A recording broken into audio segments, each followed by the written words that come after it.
Breaking barriers में आप सबको खुश आमदीद कहते हैं। मैं हूं आलिया, पाकिस्तान से। इस वक्त मेरे साथ दुनिया की बहुत ही अहम पर्सनालिटी मौजूद है। वजह यह है कि हमने एक बहुत ही अहम मुद्दे पर बात की, और वो बात करनी है हमने पाकिस्तान और भारत के रिलेशंस पे, और एक ऐसे दिन पर जो कि साल का आखिरी दिन है, 2022 का लास्ट डे। हम बात करेंगे कि क्या हुआ आखिर के पाकिस्तान और इंडिया के बीच 2022 में काफी बातचीत के कुछ मौके निकलते रहे, खबरें बहुत चलती रही जिसके ऊपर हम बात भी करते रहे, लेकिन साल का इख्तिताम इस तरीके से हो रहा है कि दोनों मुल्कों के बीच ताल्लुकात बेहतर नहीं हो सकते। हमें ज्वाइन कर रहे हैं साजिद तारिर साहब, जो कि अमेरिका से एक बहुत सीजन पॉलिटिकल एनालिस्ट हैं और पॉलिटिशियन है। साजिद तारिर साहब, thank you so much for joining my show sir. My pleasure, thank you ma'am, thank you. और डेलावेयर से हमें ज्वाइन कर रहे हैं डॉक्टर मुक्तदर खान, जो कि एक प्रोफेसर हैं और इसके अलावा पॉलिटिकल एनालिस्ट हैं, और आप सब उन्हें मुख्तलिफ प्रोग्राम्स में देखते हैं। डॉक्टर साहब, thank you so much for joining my show. Thank you for having me Alia. Doctor Muqtedar Khan, सबसे पहले मैं आपकी तरफ आऊंगी, लेकिन आपके पास सवाल लाने से पहले मैं कुछ इवेंट्स बता देती हूँ पाकिस्तान और भारत के उन व्यूअर्स को कि जो इस वक्त शायद हमारा प्रोग्राम देखकर कुछ समझ सकें और हम कुछ बेहतरी की तरफ जा सकें। देखिए, हम देखते हैं कि साल का अगर हम थोड़ा आगाज की तरफ जाएं तो हमें पता ये चलता है कि पाकिस्तान की तरफ से जो हमारे आर्मी चीफ थे फॉर्मर जनरल बाजवा, और फिर हमने देखा कि इमरान खान की हुकूमत थी, उनकी तरफ से कहा गया कि अब LOC पर अमन रहेगा और 100 साल का एक ऐसा अमन होगा कि दोनों के बीच कोई लड़ाई नहीं। हमने कहा जी बहुत अच्छा, जबरदस्त काम हो गया। फिर उसके बाद हम थोड़ा आगे चलते हैं तो पता चलता है कि क्रिकेट के लिए जो इंडिया की टीम है वो नहीं आई। अच्छा, दहशतगर्दी की बिना पर बहुत सारी टीम्स नहीं आई। न्यूजीलैंड की टीम जो है वो जब आने से इनकार करती है तो हमारी तरफ से PTI की हुकूमत के दौरान ये कहा जाता है कि वहां पर किसी का नाम लिया जाता है, ओम प्रकाश मिश्रा या इस तरीके से, कि जी उन्होंने कोई मेल की और इस वजह से सब हुआ, तो उसका इल्जाम भारत पे आता है। फिर हम ये देखते हैं कि G20 की जब बात आती है तो उस पर पता चलता है कि कश्मीर में होगी, इंडिया की तरफ से कहा जाता है, जिसके ऊपर हमें एतराज होता है। फिर दोनों तरफ से स्टेटमेंट्स आती हैं, फिर कहा जाता है जनाब चीन जो है इसमें शामिल ना हो, पाकिस्तान की तरफ से ख्वाहिश होती है। फिर गंदम भेजने का मामला आता है कि अफगानिस्तान गंदम भेजनी है, तो दोनों कंट्रीज में उस पर भी फटा पड़ता है, मसला आता है, पाकिस्तान कहता है कि नहीं। लेकिन उसके बाद हमने देखा कुछ दिन के बाद फिर शहबाज शरीफ साहब को मुबारकबाद दी जाती है PM मोदी की तरफ से, और जो प्राइम मिनिस्टर शहबाज शरीफ है उसका शुक्रिया अदा करते हैं। और उसके बाद फिर जौहर टाउन वाला वाकया होता है, फिर उसका इल्जाम जो है वो उसके उस तरफ डाला जाता है। इसके साथ साथ आप एक वक्त ऐसा भी आया कि हमने देखा कि कहा गया कि जो इंडिया के PM हैं वो पाकिस्तान आने लगे, बस चंद ही दिन के अंदर आ जाएंगे, लेकिन ऐसा नहीं। और उसके बाद एक बड़ा वाकया होता है गुजर ऑफ गुजरात पर, जिसकी बिना पर टाइज मजीद टेंस हो जाते हैं, और आखिर हम अब उस मोड़ पर पहुंचे हैं डॉक्टर मुक्तदर खान के, जहां पर हमारी एक फिल्म जो कि 11 साल के बाद वहां पर रिलीज होना थी, लेकिन अब वो रिलीज नहीं हो। डॉक्टर साहब, आपसे सवाल मेरा ये, क्या हुआ? क्या दोनों तरफ ये जो ताल्लुकात हैं वो बेहतर क्यों नहीं हो सके 2022 में? आप कैसे इसको देखते हैं? देखिए, आपके सुनने वालों को मेरा सलाम, नमस्ते, सत श्री अकाल, नमस्कार, वनकम। इंडिया और पाकिस्तान के हालात सुधरने के लिए मुझे लगता है कि 3-4 मौके बहुत इम्पोर्टेंट थे इस साल में। एक, जब FATF से पाकिस्तान का नाम निकाला गया, that was a good opportunity कि देखो अब हम we have made our position clear, हो सकता है we can now cooperate in fighting terrorism together. देखिए, टेररिज्म सिर्फ पाकिस्तान से इंडिया नहीं आ रहा है, पाकिस्तान में खुद टेररिज्म हो रहा है पाकिस्तान के खिलाफ। तो Pakistan is also a victim of terrorism जितना इंडिया है। And so there is, in principle, there is a broad reason for them to also cooperate in fighting terrorism. For example, आपको पता है इंडिया के नेशनल सिक्योरिटी एडवाइजर ने एक national security advisers की conference रखी थी दिल्ली में नवंबर में, जिसमें पूरे सेंट्रल एशिया के NSAs आए थे, और basically they were talking about terrorism coming out of Afghanistan. और सबसे बड़ा विक्टिम तो पिछले चंद महीनों में कमिंग आउट ऑफ अफगानिस्तान वो तो पाकिस्तान है, TTP को लेकर। So that was a point where India could have invited the Pakistani counter part के आप भी आए इसमें। तो दोनों मुल्क ऐसे अपॉर्चुनिटीज मुसलसिल मिस कर रहे हैं टू बिल्ड कॉन्फिडेंस। 2 और मौके जब नए प्राइम मिनिस्टर आए, एकदम अपॉर्चुनिटी थी to trigger a diplomacy. It's like saying कि थोड़ा रीसेट हो गया है पाकिस्तान का political environment, let's also reset international relations. वो नहीं हुआ। जब नए जनरल आए मुनीर साहब, that was also an opportunity to restart some kind of diplomatic negotiations, वो भी नहीं हुआ। और एक अपॉर्चुनिटी जो मैं देखता हूं कि मिस, जो इंडिया का जो PLA पे जो LAC पे जो प्रॉब्लम्स हो रहा है जो चाइनीज आर्मी को लेकर, I don't understand why Pakistan cannot play the role of a mediator on that issue. वहां पर bilateral talks तो हो रहे हैं, but Pakistan can also insert itself in and say, देखिए हमारे ताल्लुकात बहुत अच्छे हैं चाइना से, we have इंडिया के साथ LOC कितना काम है एक जमाने से, पाकिस्तान का eastern border is more peaceful than its western border now. तो पाकिस्तान हैज दीज अपॉर्चुनिटीज जो वो डिप्लोमेसी दिखा सकता है। There is one more chance coming in January, जिसमें Pakistan is hosting a conference on environmental crisis. Environmental crisis borders को नहीं देखती, तो उसमें अभी इंडिया का कोई रोल नजर नहीं आ रहा। दैट इज अनदर अपॉर्चुनिटी कि पाकिस्तान बुला ले इंडिया को। I mean it will also embarrass India जो क्रिकेट खेलने नहीं आए, लेकिन environment is such a serious issue. Modi बार बार कह रहे हैं कि environment is going to be the number 1 issue of G20 और G20 की प्रेसिडेंसी में। तो ठीक है, आपके पड़ोस में ही इतनी बड़ी एनवायरमेंटल क्राइसिस हुई है, फ्लडिंग की, and there is an important conference there for regional support. तो अपॉर्चुनिटीज हैं इंडिया का। मैं मतलब सज्जाद सा वेट कर रहे हैं, मैं एक और बात कह दूंगा मैं इंडिया के ताल्लुक से। इंडिया के पास जो करंट मूड है, इंडिया थिंक्स कि पाकिस्तान इज घुटनों पर आ गया है, वो it is suffering from A political crisis, economic crisis, environmental crisis. मतलब कहते हैं ना कि सर मुनाते ओले पड़े, इस तरह के प्रॉब्लम्स आ रहे हैं पाकिस्तान के लिए। और India is now strong in many ways. India thinks it has a military advantage, it has a diplomatic advantage on Pakistan. Pakistan को वो आइसोलेट कर दिए हैं, यहाँ तक कि मुस्लिम दुनिया में इंडिया के ताल्लुकात are better with OIC and Muslim countries than Pakistan. So they feel कि हम negotiate क्यों करें, because every negotiation involves some sort of concessions.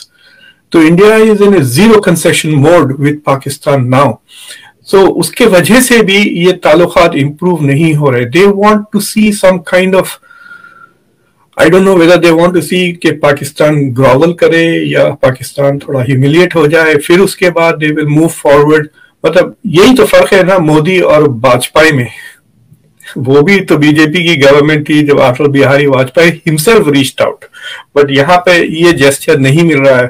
दूसरी चीज ये है कि जो 2024 का इलेक्शन आ रहा है, उसके लिए Pakistan is a very useful polarising point, और उसको लेकर मुझे लगता कि द चांसेस ऑफ, मतलब पाकिस्तान को डिमोनाइज करने से बहुत ज्यादा एडवांटेज मिलता है करंट गवर्नमेंट को।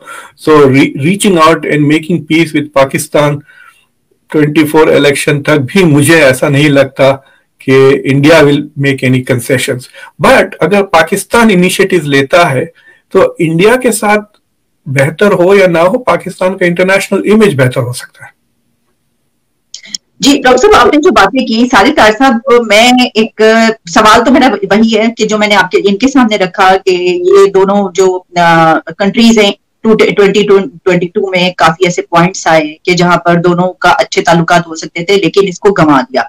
इसका रिस्पॉन्सिबल कौन है? लेकिन मेरा जो डॉक्टर साहब ने बातें की उसमें सवाल ये निकलता है कि मैं थोड़ा सा डिसएग्री ये करूंगी कि हमने देखा कि माजी में अगर किसी ने कदम बढ़ाया है तो वो नवाज दौर में ऐसा होता है कि वहां से PM मोदी आते हैं पाकिस्तान बगैर बताया। आमतौर पे ऐसा नहीं होता दुनिया में कि प्राइम मिनिस्टर इस तरीके से जो है दोस्ती की बिना पर आ जाए। तो क्या आप समझते हैं कि पाकिस्तान जो है वो भी अगर थोड़ा सा वो दिखाए तो ताल्लुकात बेहतर हो सकते हैं? Sir, over to you. देखिए, इसको मैं समझता हूँ डॉक्टर साहब ने बड़े अच्छे तरीके से कई चीजें जो है उनको उजागर किया है, और आपने कई सवालात के अंदर ही जवाब दे दिया आपने। जिस तरह मैं जब देखता हूं कि शहबाज शरीफ साहब जब टेक ओवर करते हैं तो सबसे पहले कॉल आती है मोदी साहब की तरफ से। अब मैं ये बताऊंगा कि आप ये बताएं कि जब नवाज शरीफ के दौर में मोदी साहब आए थे तो उसका रिजल्ट क्या निकला था? आपकी फौज के साथ आपके रिलेशनशिप नवाज शरीफ साहब के खत्म हो गए थे। बाजवा साहब को लाने वाले नवाज शरीफ साहब थे। बाजवा साहब ने नवाज शरीफ साहब के साथ क्या किया उसके बाद? दर हकीकत अगर खुल के बात की जाए, जो कि हकीकत है, भारत के साथ रिलेशनशिप शहबाज शरीफ साहब और आपकी सियासी गवर्नमेंट का जो है वो रिलेशन वो उनके इख्तियार में नहीं भारत के साथ जो फॉरेन पॉलिसी है वो आपकी आर्मी ने डिसाइड करनी होती, बल्कि सारी फॉरेन पॉलिसी आपकी आर्मी रिसीव करती है। उसके जवाब में मोदी साहब ने आज से कुछ अर्सा पहले एक बयान दिया था कि हमें पता ही नहीं चलता कि पाकिस्तान में बात किससे करें। मैं उनकी इस बात से एग्री करता हूं। और दूसरा, उसमें देखा जाए आज, बल्कि मुझे ये बताएं, आप भारत के साथ रिलेशनशिप की बात करते हैं, आपके अफगानिस्तान के साथ क्या रिलेशनशिप है, आपके ईरान के उनके साथ क्या रिलेशनशिप है, आपके चाइना के साथ क्या रिलेशनशिप है। आप सिर्फ और सिर्फ रिलेशनशिप उन अक़वाम के साथ बनाना चाहते हैं जहां से डॉलर और यूरो आने की उम्मीद हो। आपको ईरान से डॉलर नजर नहीं आते, आप वहां नहीं जाते। भारत के साथ आप सिर्फ इसलिए रिलेशनशिप खराब रखना चाहते हैं कि आपके बजट, डिफेंस बजट इतना हो कि जिसकी हद कोई ना हो, और आप कश्मीर के मसले को भी इसी तरह उजागर रखना चाहते हैं ताकि उस पर पैसे बन सके। दर हकीकत आपको नेशनल इंटरेस्ट बेस्ड रिलेशनशिप के बारे में आज तक आपने कभी नहीं सोचा 76 सालों में।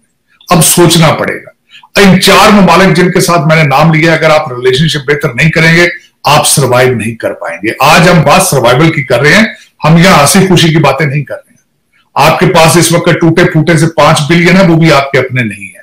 You are practically have gone bankrupt. आप सिर्फ देखें, डार साहब को डेली बेस पे कहना पड़ता है कि हम बैंकरप्ट नहीं हो रहे हैं, हालांकि आप हो चुके हैं।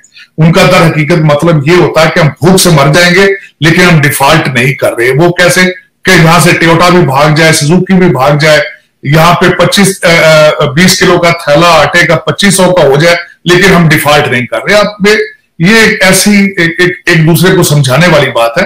लेकिन कभी आपने सोचा है कि आज किसी के पास कोई रोड मैप है फॉरेन पॉलिसी का, इकोनॉमी का, सियासत का, अखलाकियात का? किसी के पास कोई रोड मैप नहीं।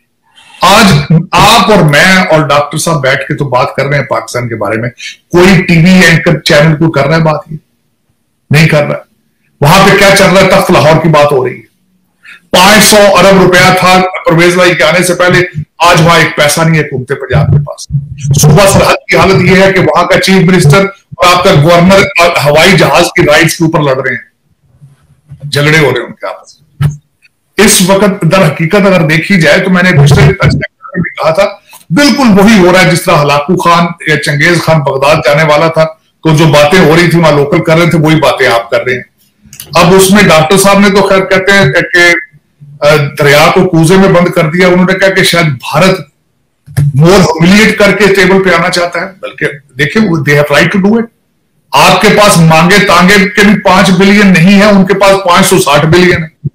उनको बात आपसे करने की क्या जरूरत है? आपकी मजबूरी है उनके साथ ट्रेड करने की, क्योंकि आप भूख से मर रहे हैं। भारत भूख से नहीं मर रहा।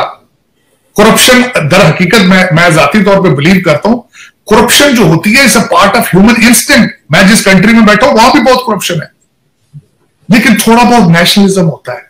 कुछ करप्शन करो, कुछ करप्शन का कुछ स्टैंडर्ड होता है, कुछ मोरालिटी होती है, कुछ मोरालिटी होती है। हम तो बस्ती की हदों को अबूर कर रहे हैं सुबह शाम, और हर बंदे को पता है, आपके हर इंस्टीट्यूशन को पता है आपके हालात क्या है, हर इंस्टीट्यूशन को पता है। डॉक्टर साहब ने टीटीपी की बात की है, हर बंदे को पता है कि टीटीपी की सेफ हेवन्स पाकिस्तान के अंदर मौजूद है। आज भी आपके 3 फौजी जवान आपके शहीद हुए हैं, आज भी हर बंदे को पता है। लेकिन इशू ये है कि हल करने का किसी के पास हल मौजूद नहीं है, विल नहीं है, इंटरेस्ट नहीं है। बात ये है। और टीटीपी, मैं बड़ा टीटीपी को मैंने बड़ी रिसर्च की, क्योंकि अल्टीमेटली इसमें subject matter, my Motherland is suffering. इसमें टोटल बात यह है, अगर देखा जाए तो पिछली आपकी जो एस्टेब्लिशमेंट की लीडरशिप थी, वो उनके साथ नेगोशिएट करते रहे, वो टाइम बाय करते रहे, वो अंदर अपनी से वो बाड़े तोड़कर अंदर आ गए और या आ गए, क्योंकि पिछली एडमिनिस्ट्रेशन उनके साथ रिकंसिलिएशन चाहती थी। वो चाहते थे कि ये आकर दोबारा अपने इलाकों में सेटल हो माफी मांगकर, और वो अपना टाइम बाय करके उन्होंने सेफ हेवन्स बना ली। लेकिन मुसीबत इस बात की है, मैं समझता हूं, जो बैड लक इन पाकिस्तान, रवाज ये है कि जब रिटायर हो जाते हैं तब गलती तस्लीम करते हैं, जब पावर में होते हैं उस वक्त गलती को तस्लीम नहीं करते। अब सामने आ रही है मेरी जो इंफॉर्मेशन है, वो भी तो अल्टीमेटली पाकिस्तान से लेता हूं, तो आपका क्या ख्याल है? आपके इदारों को नहीं पता है कि टीटीपी क्या कर रही है वहां आपके पास? मेरी नजर में पाकिस्तान के अंदर आईएसआई की मर्जी के बगैर चिड़िया पर नहीं मार सकती। लेकिन यह कि मसला यह है कि शायद उनके पास भी बिल नहीं है, शायद वो भी नहीं, उनकी तवज्जो भी सिर्फ टेपों पर चल रही है, ऑडियो वीडियो टेप्स पे, उनका फोकस भी वही है, नेशनलिज्म नहीं है। लेकिन इस वक्त मैं मजे जो मैं जिस बात पे आना चाहता था, अपॉर्चुनिटीज बहुत नहीं, और विंडोज कभी बंद नहीं होती है। अगर सोचा जाए डिप्लोमेसी की विंडोज ऑलवेज खुली होती है। आप 2022 की कहते हैं, मैं से कहता हूं आज भी विंडो खुली है if somebody has will to do it. Diplomacy का मतलब ये होता है give something, take something and fix the issue. That's what called the diplomacy, that is what is called the foreign policy. आज आपके पास you don't have any choice except fixing relationship with India. Bharat के साथ relationship आज आपकी मजबूरी है। ये हर दीवार के ऊपर लिखा हुआ है। अगर आप पढ़ना नहीं चाहते तो ये आपका कसूर है, अगर आप पाकिस्तान को फिक्स नहीं करना चाहते तो आपका कसूर है। ये भारत का कसूर नहीं है। लेकिन आज आपकी मजबूरी है कि you have to fix the relationship with Bharat, India और चाइना और अफगानिस्तान और ईरान, तीनों चारों मुल्कों के साथ। अगर आप ये नहीं करेंगे you can not move forward, period. और उसमें मैं ये कहना चाह रहा था कि अगर देखा जाए तो मैं माजी को मैं समझता हूं कि we have to move forward with it. माजी के अंदर इस वक्त भी आप देखें, आपके यूट्यूब के ऊपर एयर मार्शल असगर खान की स्टेटमेंट मौजूद है यूट्यूब के ऊपर कि हर जंग हमने शुरू की थी और हर जंग हमारे हैं। अगर आपका माजी ऐसे हो कि जब वाजपेयी साहब आए तो साथ ही आप कारगिल कर दें सिर्फ इसलिए कि आप अपनी सियासी क्यादत को सबक सिखाने के लिए, जरा देखें आप कभी। मैंने अगले दिन एक आर्टिकल किसी का पढ़ा है कि जनरल बाजवा साहब किस तरीके से सेनेटर सिद्दीकी के साथ रिलेशनशिप बना के और फहद अहमद के साथ रिलेशनशिप बनाकर नवाज शरीफ के नजदीक आके अपनी अपॉइंटमेंट ली और किस तरीके से पनामा लीग की बस के नीचे फेंक कर अपना ताली बजा रही हो। आज सारे आर्टिकल लिख रहे हैं कि किस तरीके से साकिब निसार साहब जो है NRO 1 और NRO 2 देते रहे जरदारी साहब को और इमरान खान को। सामने आ चुकी चीजें, जादू चैलेंज करें। ठीक, this is what you think, this is how the countries are being managed. Okay. अगर इस तरह की क्यादत होगी तो फॉरेन पॉलिसी भी तो यही बनाते हैं ना। फॉरेन पॉलिसी भी तो यही बनाते हैं। मैंने आपको बताया कि foreign policy is not, Shahbaz Sharif साहब फॉरेन पॉलिसी के लिहाज से अपने माथे से मक्खी भी नहीं उठा सकते। ओके, ऑलराइट सारी साहब, आपके यही नुक्ता लेकर मैं जा रही हूँ डॉक्टर मुख्तार खान की तरफ। डॉक्टर साहब, आपने बहुत सी बातें की जिसमें साजिद साहब ने उसमें से कुछ बातों को सेकंड भी किया। उन्होंने कहा ये बात जो है सही है। अच्छा, साजिद साहब की एक बात कि हमारे तो चले ये मसाइल हैं जो हमें पता है 75 ईयर्स में कि हमारी जो ये पॉलिसीज है, खासतौर पर जब हम फॉरेन पॉलिसी की बात करते हैं, खैर अब तो बहुत सारी मिनिस्ट्रीज, बहुत सारी पॉलिसीज वहीं से आती हैं, सबको पता है। तो ये एक मसला रहता है कि जनाब ये तो सियासतदान जो पॉलिटिशियन प्राइम मिनिस्टर्स हैं उनकी क्या मजाल है कि वो दोस्ती की या रिश्ते की या अच्छे रिलेशंस की बात करें जब तक कि उस तरफ से हाँ नहीं की जाए। लेकिन क्या आप समझते हैं कि क्योंकि आप बड़ी जबरदस्त बात करते हैं कि इस वक्त जब हम देखते हैं दुनिया की सियासत और कंट्रीज के हालात, तो उसमें क्या आप समझते हैं कि जो जियोपॉलिटिकल सिचुएशन इस वक्त जो हालात हैं चाइना के, फिर हम देख रहे हैं अमेरिका किस तरीके से इनकी policies India towards India and Pakistan change होती रही, टिल्ट होते रहे, तो ये सारी जो सिचुएशन है ये भी एक रोल प्ले कर रही है इंडिया और पाकिस्तान के बीच हालात बेहतर ना होने की वजह है, समझते हैं आप ऐसा? देखिए, एक तरफ से देखें तो it is also a failure of Indian foreign policy कि ये मसला अभी तक खत्म नहीं हुआ। 2008 में जब प्रभाकर साहब वॉज फॉरेन मिनिस्टर, मेरी उनसे मुलाकात हुई थी इंडिया में institute of defence studies and analysis में। मैं उनसे ये रेकमेंड किया था कि इंडिया शुड अडॉप्ट पाकिस्तान। तो बड़े दंग रह गए थे। तो मैं बोला कि गलती ये कि आप दुश्मन की तरह देखते हो पाकिस्तान को। Don't look at Pakistan as a दुश्मन, look at Pakistan the way Akbar would look at शहजादे सलीम कि ये बिगड़ा हुआ शहजादा मेरे तरफ बगावत किया हुआ है, and act like the Elder brother और इवन द डैड। क्योंकि अगर पाकिस्तान कोलैप्स होगा तो सबसे ज्यादा नुकसान इंडिया का ही होगा। रेफ्यूजीज, इमेजिन 25 मिलियन रेफ्यूजीज अगर पैदा हो गए इधर आ गए तो क्या रोकेंगे बॉर्डर पे? उनको गोलियां मारेंगे? नहीं ना। So there are lots of problems for India if Pakistan is not ticking along in some way. India में बाद लोगों का ख्याल है कि we will wait for Pakistan to collapse and break into 4 pieces, मतलब वो डिसइंटीग्रेशन की बात कर। That is not a good solution, it will create lots of problems for India. So India has to deal with it. और देखिए, Washington जो deal करता है पाकिस्तान के साथ, America has 2 foreign policies towards Pakistan, one towards Islamabad, one towards Rawalpindi. And ये तरीकाकार, मतलब वो कहते हैं ना कि हाथी के दांत दो होते हैं, दिखाने के अलग खाने के अलग। तो वो फॉरेन मिनिस्टर से बातें कर लें, but the real business is done with the generals. तो India can also adopt that. India can, मतलब शहबाज शरीफ के साथ वो गोल्फ खेल सकते हैं, फिर मुनीर साहब के साथ काम की बात कर लें, whatever it is from the Indian point of view. But I have a feeling कि India has to resolve this issue. India, देखिए, जितना power advantage India has right now over Pakistan, आप उसको रिवर्स करके देख लें सिचुएशन। अगर उतना पावर एडवांटेज पाकिस्तान को अगर होता इंडिया के ऊपर इस वक्त, तो फिर वो जंग कर देते और एक कश्मीर की तलाश में। So India is acting with quite restraint, मैं कहता हूं इस सिचुएशन में। But I think India needs to go and fix the problems inside Pakistan.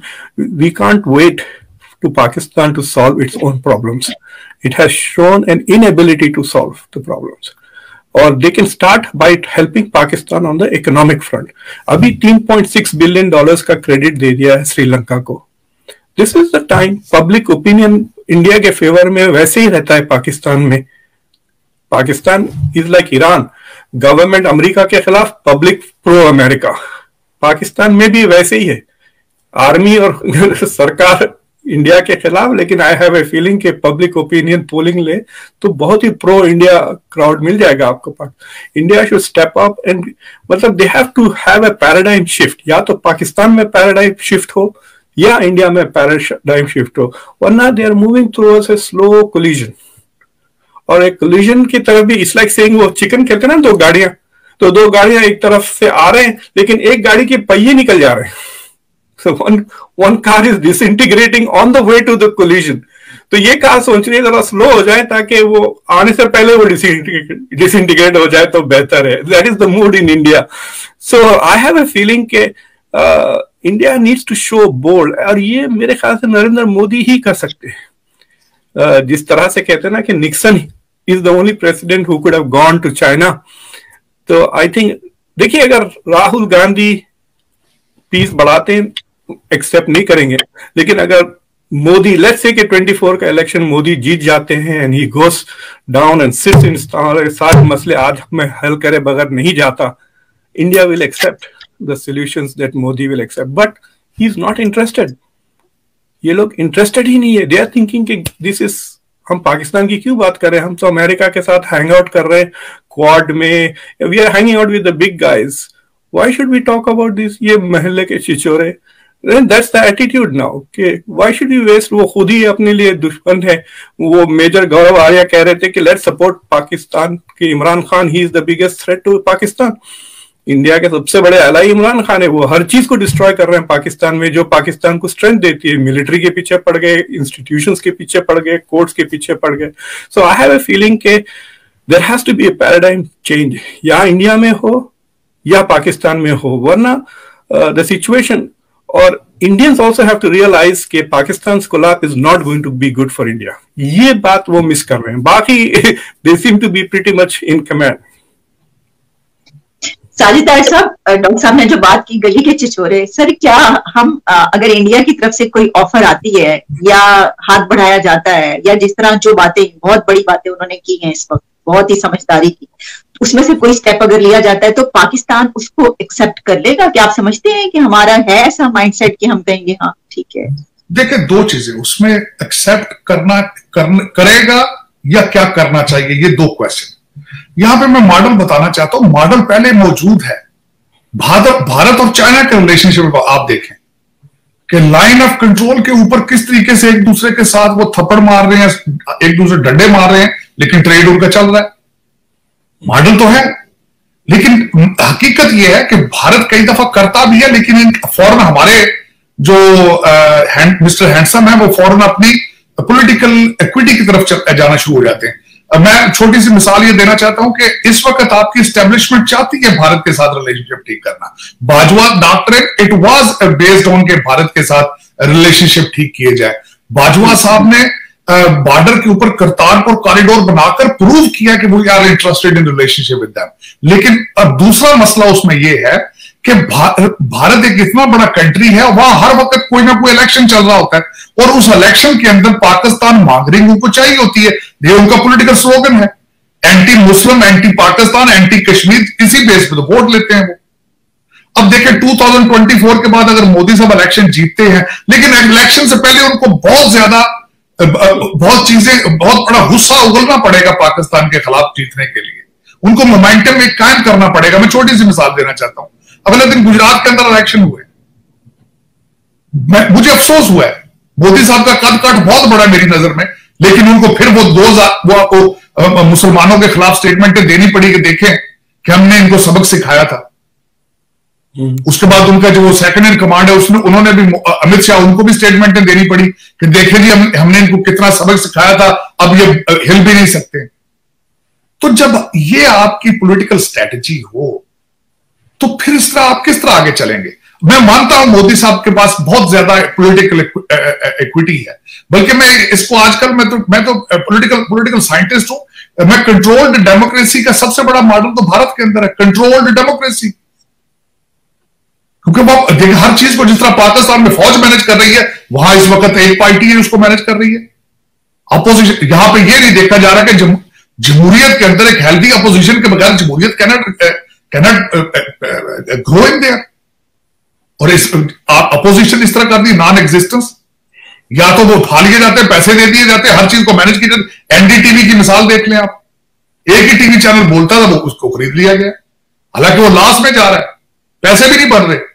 और इस वक्त दो बंदे इस वक्त पूरे इंडिया को ओन करते हैं, अडानी अंबानी। वो कौन है? दोनों गुजराती।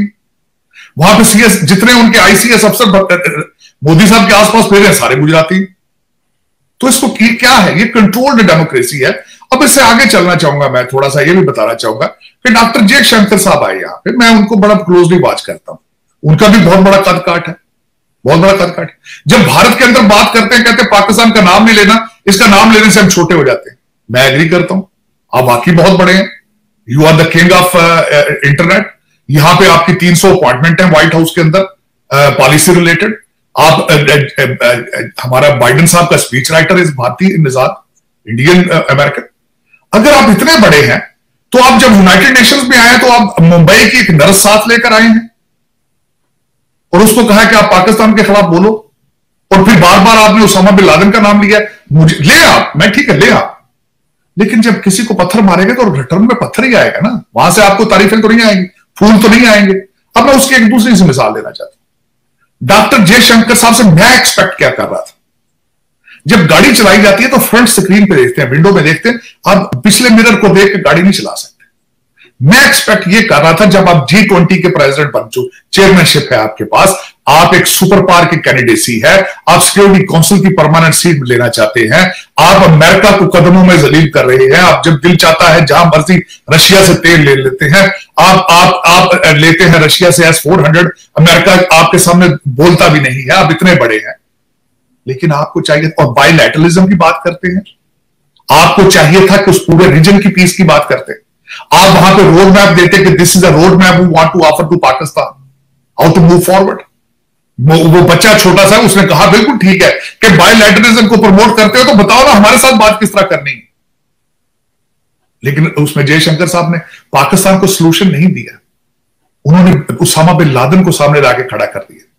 वो दुनिया में मजीद पाकिस्तान के केस गंदा करना चाहते थे। This is not I was expecting from him, I was expecting a solution from him, I was not expecting a भाषण ऑन द हिस्ट्री। लेकिन उन्होंने डिसअपॉइंट किया, डिसअपॉइंट किया, और मेरे जैसे कई लोग डिसअपॉइंटेड थे इस बात पे। फिर अल्टीमेटली उस बच्चे ने जवाब दिया, उस बिलावल साहब ने जवाब दिया, उन्होंने, जाहिर है your Bilawal Bhutto was pulled into it, और उन्होंने जवाब दिया। उसके बाद पुतले जल रहे हैं, फिर वो टर्मोइल आ गया, जिस तरह आपने 2022 के जब बताया, तो आखिरी मेल तो ये 2022 की वही बुचर ऑफ गुजरात लगा। लेकिन उसमें ये मुझे बताएं कि जब बुचर ऑफ गुजरात, तो नाम उन्होंने बिलावल भुट्टो ने थोड़ी इन्वेंट किया था, वो तो गुजरात के मुसलमानों को आपको उन्होंने नाम दिया था। और लेकिन जब आपने अभी रिसेंटली उन गुजरातियों के नाम लिए हैं मुसलमानों के कि हमने इनको मार मार के ये कर दिया, अब ये बोल ही नहीं सकते उसके बाद, तो व्हाट काइंड ऑफ आपके। अच्छा, दूसरी एक और मैं यहां पे डॉक्टर साहब को बताना चाहूंगा कि जब दहशतगर्दी की बात करते हैं तो तब उसमें भी डबल स्टैंडर्ड है भारत का।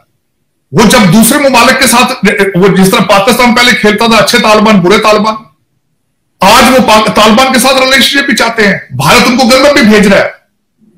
सब उनके साथ रिलेशनशिप भी आगे चाहते हैं। लेकिन जब वही तालिबान, उन्हीं का एक सब कमेटी टीटीपी, जब पाकिस्तान के साथ उनकी ओपिनियन उनके बारे में कुछ और है, जब पाकिस्तान से कुछ होता है उनके बारे में उनका स्लोगन कुछ और है। लेकिन देखें, मैं ये समझता हूं तो डिबेट पे डिबेट और किताबें लिखी जा सकती हैं।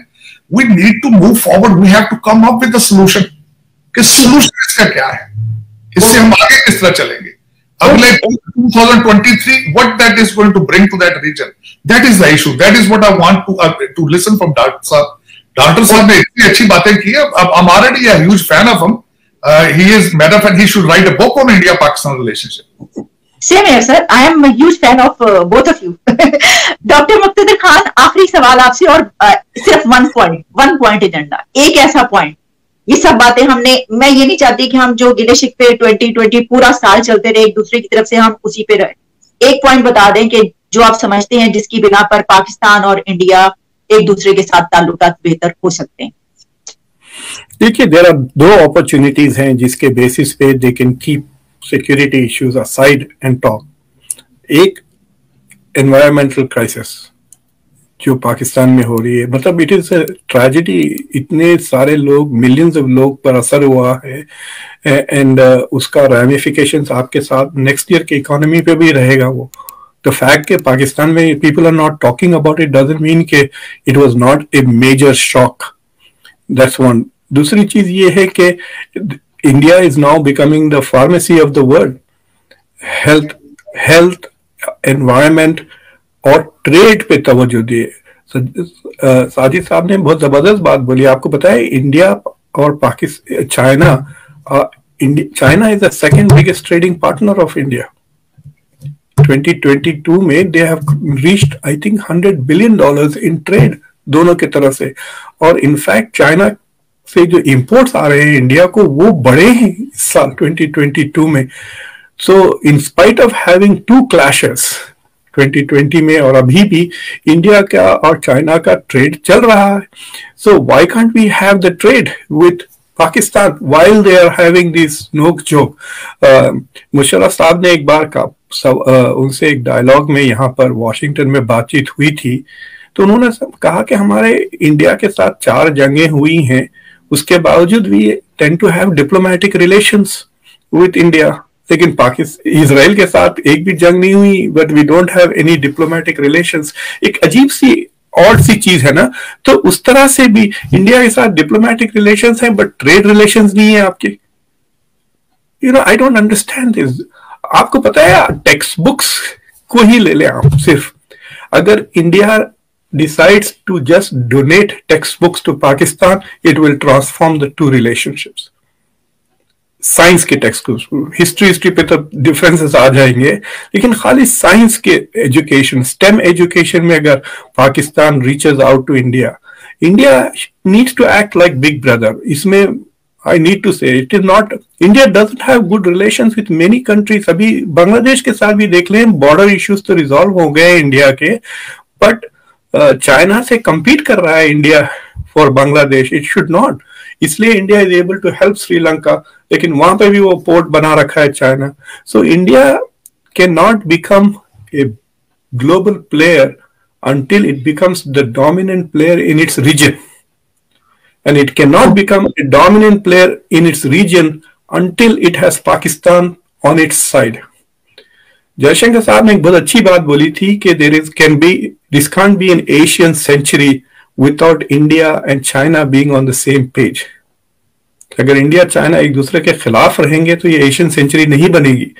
But India can not become a global leader that way without having Pakistan in its camp. जिस दिन Pakistan will become an Indian ally, India will be the dominant hegemon in South Asia and a major power in Asia. तो ये एक चीज है। So India has to act like a big brother. मतलब ये मेरी पोजीशन है। इंस्टेड ऑफ ये नोक झोंक के बजाय इंडिया हैज टू say कि भाई okay, we will solve your problems, we are in a position to do that, rather than saying you are our problem, even if you are the problem. समझ रहे हैं ना आप? अगर even if Pakistan is the problem, India needs to step up. Unfortunately, India की जो domestic rhetoric है वो इंडिया के foreign policy को hostage कर दी है। जी दुरुस्त। डॉक्टर साहब, आपके इस जो आपने बयान किया साजिद साहब आपकी तरफ लेकर आ रही हूँ, आपसे भी वही सवाल है कि कोई वन पॉइंट एजेंडा, कोई आप समझते हैं, जैसे डॉक्टर साहब ने कहा कि एनवायरमेंट है या ट्रेड है जिसकी बिना पर हम ये कर सकते हैं और भी बातें की, तो आपके ख्याल में वो वन पॉइंट एजेंडा क्या हो सकता है कि जो दोनों मुल्कों को एक दूसरे के करीब ले आए? देखिए, इस वक्त सबसे बड़ा प्रॉब्लम जो पिछले 76 ईयर्स पे, चाहे उस पे पॉलिटिकल हो, चाहे उस पे बजट हो, चाहे कुछ भी हो, जो मसला बना हुआ है, जो बना के रखा गया है, वो कश्मीर का इशू है। और उस पर मैं समझता हूं कि परवेज मुशर्रफ पीरियड के अंदर the both countries that were very close to accept the to come to the conclusion. मैं समझता हूं कि वही कंक्लूजन जो उस वक्त भी था उसको इंप्लीमेंट करना चाहिए। और इस या एक तो सोल्यूशन ये है, दूसरा सोल्यूशन ये है कि इसी स्टेटस को एक्सेप्ट करके ट्रेड शुरू करना चाहिए। यहाँ पे हमारे एक लेबर मैन थे सेनेटर, वो मैं उनकी बात बड़ी पसंद करता था। वो कहते थे जब ट्रेड करते हैं तो एक दूसरे के साथ रिलेशनशिप आपके बड़े ग्रो करते हैं, और जब ट्रेड करते हैं तो आपका कल्चर ट्रैवल करता है। डॉक्टर साहब की बात बहुत खूबसूरत की है, मैं बल्कि उसको फर्दर कहूंगा कि ये बल्कि ना सिर्फ वहां से किताबें हैं, हमारे पाकिस्तानी स्टूडेंट एक्सचेंज प्रोग्राम शुरू करना चाहिए, हम रिलीजियस टूरिज्म शुरू करना चाहिए। हमारे देखें, हमारा डीएनए सेम है, सदियों से हम इकट्ठे रहे, सदियों से हमारे मिजाज अच्छे एक जैसे हैं, खुराक एक जैसी है, कल्चर एक जैसा है, सोचें एक जैसी है। लेकिन मैं ये समझता हूं कि आपने 76 ईयर्स जंगें लड़ी, नफरतें प्रमोट की हैं। एक दफा मोहब्बत प्यार को, हार्मनी को भी एक चांस देकर देखना चाहिए मेरे ख्याल में, और ये देखना चाहिए, इट इज पॉसिबल। ये देखिए, ईस्ट वेस्ट जर्मनी इतने सख्त हालात के बावजूद बेहतर हो सकता है, तो हमारा बॉर्डर चले जिस तरह भी रखना है बॉर्डर, लेकिन ट्रेड तो शुरू करें। ट्रेड आपकी मजबूरी है। मैं बल्कि एंथ्रोपोलॉजी के हिसाब से मैं पढ़ता हूं कि जब मुल्कों के दरमियान लाइनें लगाई जाती हैं वो ज्यादा डीप नहीं रह सकती, क्योंकि सदियों से हवाएं हैं, दरिया हैं, चीजें आर पार जा रही हैं, तो आपको सॉफ्ट करनी पड़ती हैं चीजें, मजबूरी है इस वक्त आपकी। और बिलखसूस उसमें ये मैं कहूंगा कि देखिए, मैं तो पाकिस्तान वाली साइड से भी बात करना चाहूंगा कि जो इस वक्त सर्कमस्टांसेस हैं, आप इसको प्लीज, इसको पाकिस्तानियों को, जो मेरे भाई हैं खासकर जो in a position, they need to think about it कि जब तक आप अपने पड़ोसियों के साथ अच्छे रिलेशनशिप नहीं करेंगे, you won't be able to move forward. और खासकर मैं समझता हूं बाजवा डॉक्टर के उस वक्त उनकी अप्रोच बिल्कुल ठीक थी कि एक बॉर्डर से रिलेशनशिप, करतारपुर वाली पे साइड पे रिलेशनशिप ठीक हो, ताकि वो अफगानिस्तान बॉर्डर के ऊपर तवज्जो दे सकें। इस वक्त तो दोनों बॉर्डर्स की तरफ से गर्म हवाएं आ रही हैं, और पाकिस्तान के मसाइल इतने गंभीर से गंभीर हो चुके हैं। 6-7 लाख की फौज है, 2 बॉर्डर्स पे किस तरीके से तवज्जो दे पाएगी, और इकॉनमी के जो हालात आप सबके कौन से ढके चुके हैं, तो इस पे बड़ी सख्त जरूरत है कि इस वक्त हमारी सियासी और अस्करी दोनों जो है वो तवज्जो दें। और खासकर मैं समझता हूं कि या मोदी साहब को इनवाइट करें या खुद जाएं वहां पे। और देखिए, पहले भी आपकी क्रिकेट डिप्लोमेसी चलती रही है, जब आप एक इरादा कर लें जाना के रिलेशनशिप ठीक करने हैं, तो चीजें जो है वो बहाने बन जाते हैं। लेकिन it is very important within short period time, मेरे ख्याल में you have to take the steps, baby steps. इस वक्त सबसे बड़ा जो इशू है वो एतमाद का फैक्टर है, एक दूसरे पे एतमाद नहीं है, और लेकिन उसके लिए आपको बेबी स्टेप्स लेने होंगे, एतमाद रिस्टोर करना होगा।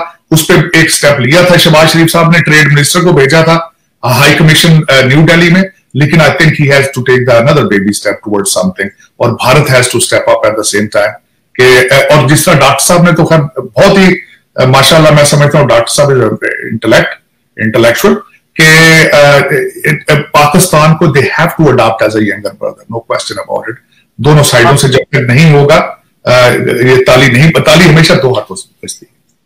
ठीक, हमारे डिस्टिंग्विश गेस्ट जो इन्होंने रिकमेंडेशंस, चंद पॉइंट जो हैं वो मैं व्यूअर्स के सामने दोबारा रखे देती हूँ। सिर्फ व्यूअर्स नहीं बल्कि पाकिस्तान और इंडिया के जो करता धरता हैं, और जो बहुत से ऐसे लोग के जो इस मीडिया पे नजर रखते हैं कि क्या ऐसी बातें, तो शायद अगर आप समझ लेंगे जो बातें की गई उसमें एक ये है कि ट्रेड बहुत जरूरी है, दूसरा ये है कि डॉक्टर साहब ने ये कहा कि जो बुक्स हैं वहां पे साइंस की, उनको अगर ट्रांसलेट किया जाए, अगर पाकिस्तान साइंस पढ़ना चाहता है और टेक्नोलॉजी पढ़ना चाहता है, इंटरेस्टेड है, तो फिर ये भी हो सकता है।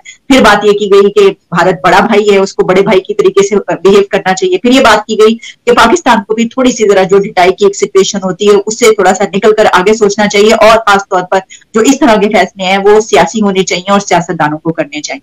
और इसके अलावा जो भी हमारे डिस्टिंग्विश्ड गेस्ट दोनों ऐसी पर्सनालिटीज हैं, यही वजह है कि मैंने ये डिबेट रखी कि जो दुनिया को देख रहे हैं और उनकी से है, और वो जो कह रहे हैं वो लोग सुन रहे हैं, और बहुत अच्छे तरीके से ये दोनों पर्सनालिटी समझती हैं कि इस रीजन में ये कितना जरूरी है। तो होपफुली इसको देखा जाएगा, और दोबारा हम अगले साल भी एक ऐसी डिबेट रखेंगे तो उस पर देखेंगे हम कितना इस तरफ दोनों मुल्क एक दूसरे की तरफ बढ़ पाए हैं। जल्दी आपसे दोबारा मुलाकात होगी। मैं अपने दोनों गेस्ट, दोनों मेहमानों का शुक्रिया अदा करती हूँ। Doctor Muqtedar Khan, thank you so much, बहुत बहुत शुक्रिया फॉर योर प्रेशियस टाइम, और साजिद तार साहब, thank you so much for your precious time. Thank you so much.